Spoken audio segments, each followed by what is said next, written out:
दोस्तों, क्या आप जानते हो किसके भाग्य का खा रहे हो?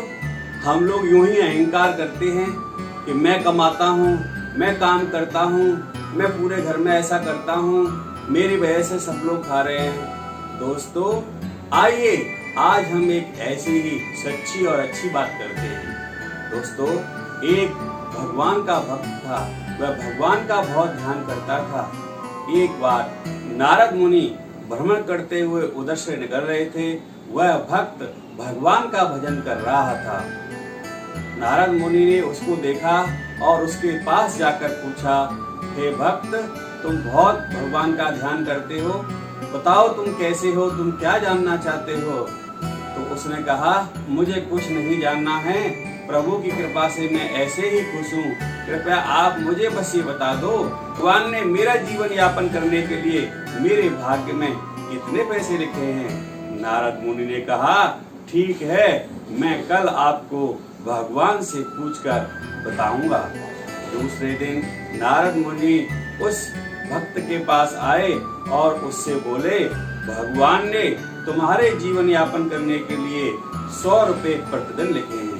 वह भक्त बहुत खुश हुआ, अपना जीवन उसी 100 रुपए में काट लेता था और कहता था, ये 100 रुपए मेरे लिए बहुत पर्याप्त है। एक बार उसके मित्र ने उससे कहा, तुम बहुत प्रसन्न रहते हो, तुम बहुत खुश रहते हो, तुम्हारे खुशी को देख करके मैं चाहता हूँ कि अपनी बहन का विवाह आपके साथ कर दूं।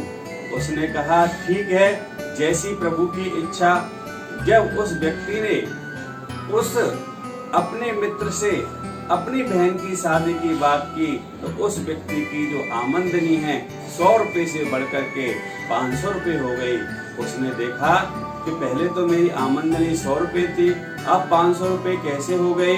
फिर एक बार नारद मुनि वहां से गुजरे और नारद मुनि से फिर उसने पूछा, हे भगवान, मेरी तो आमदनी आपने 100 रुपए बताई थी मेरे खर्च करने के लिए, लेकिन अब तो ये मेरी 500 हो गई है, ये 400 रुपए और बढ़ गई है।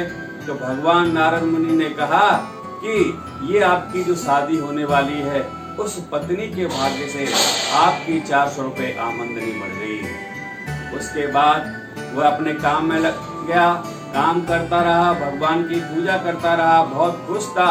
एक बार उसकी पत्नी गर्भवती हुई। गर्भवती होने पर उसने देखा कुछ दिनों में ही उसकी जो आमदनी है बढ़ करके 1000 रुपए हो गई।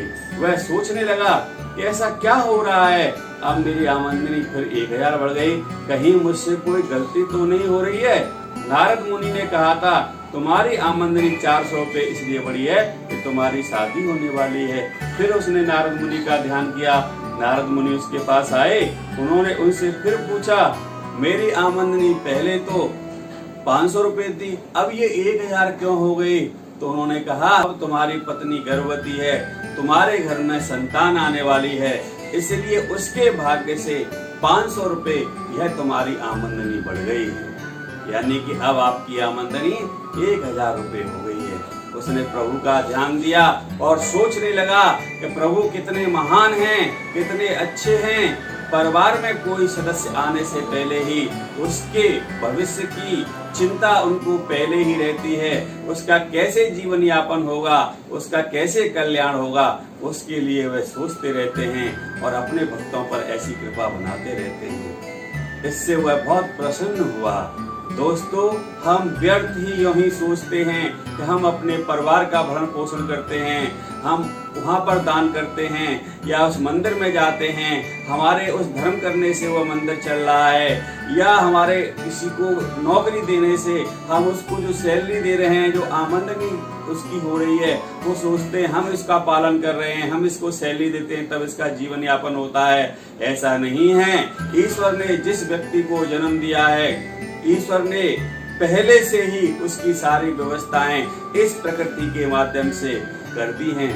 दोस्तों, इसलिए कभी हमें अपने ऊपर अहंकार नहीं करना चाहिए कि हमारे काम करने से और बाकी लोगों का परिवार में या किसी अन्य सदस्य का जो भार है उसका कार्य होता है, क्योंकि ईश्वर ने सबको सब कुछ दिया है। वह किसी न किसी को माध्यम बनाता है किसी के कार्य पूरा करने के लिए। आप बड़े सौभाग्यशाली हैं कि आपको ऐसी जिम्मेदारी मिली है अपने परिवार के अंदर, अपने समाज के अंदर या अपने किसी भी स्थान पर जहाँ पर आप कार्य करते हो।